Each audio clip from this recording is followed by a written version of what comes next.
Who is the Progressive Women's Legislative Caucus? We are a group of 17 state representatives and state senators who are fighting for a better future for Michigan women and their families.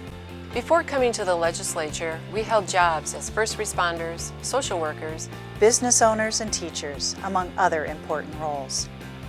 Some of us served our communities as mayors or township trustees. Among us are mothers and grandmothers, aunts and nieces, sisters and best friends. We understand the challenges women face because we have faced them ourselves. From earning a fair and equitable wage for our work to struggling to find a balance between our careers and families, we know what concerns women. We're here to talk to you about something that is critically important to women's health, women's education, and women's financial security. We're here to talk about contraception and what we can do to make it easier to access. I couldn't be more pleased to be here today to be part of an effort to end wage discrimination in Michigan. With women increasingly sole or major contributors to a family's income, it's even hard to see that what hurts women also hurts our state. That is why we are diligently working on the issues that will improve life for Michigan women and their families. We're working to make pay equity the law of the land and to end the wage gap of 75 cents earned by a woman to every dollar earned by a man. Pay inequality still exists even after 52 years of the enactment of the Equal Pay Act, and with the passage of the Civil Rights Act just 1 year later, women and people of color continue to suffer under the consequences of unequal pay. We're working to pass a law that will allow nearly all Michigan workers to earn paid sick leave, no matter whether they work full or part-time. I believe that the paid sick leave bills in both the Senate and the House are critically important for all of Michiganders. Paid sick leave will make a huge difference in the lives of working women and families.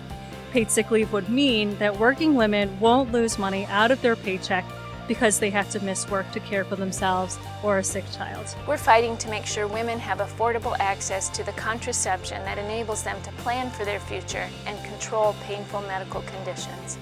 A woman needs to know if her health plan will cover her needs.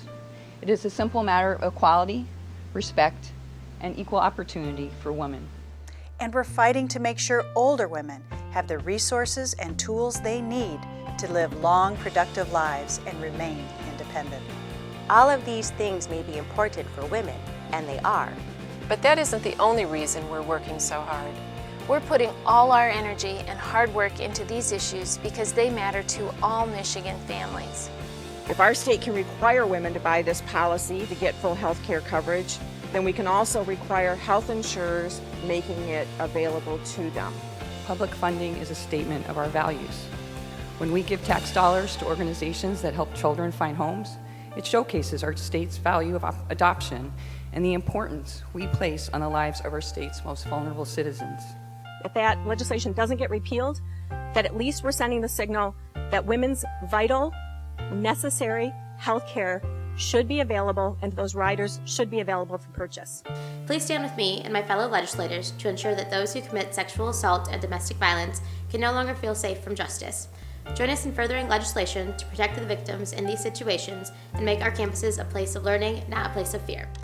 When a woman isn't paid a fair wage because of the pay gap, it not only harms her, but the spouse and children who also rely on her income.